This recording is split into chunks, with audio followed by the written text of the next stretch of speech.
Singled out and miscarriage of justice. Ganito ay nilarawan ni US President Joe Biden ang sinapit ng anak na si Hunter. Ang 54 na taong gulang na presidential son ay nahaharap sa tax charges at napatunayang guilty sa pagiging isang illegal drug user in possession of a gun.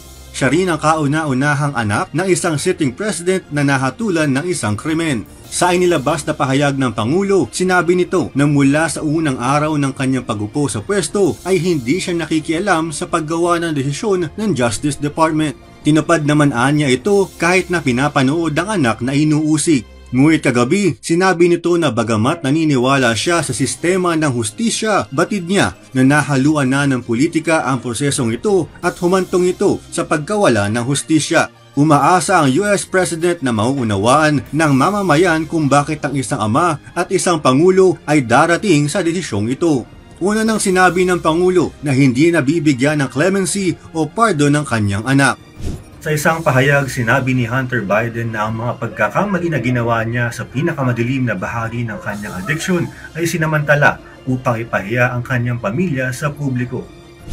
Tiniyak naman niya na hinding-hindi ipagpapalit ang ibinigay na clemency ng ama at ilalaan ang buhay sa pagtulong sa mga may sakit at nagdurusa. Klein Senka, UNTV News sa Rescue USA. Diyos ang aming sandigan, serbisyo publiko ang aming pinahalagahan.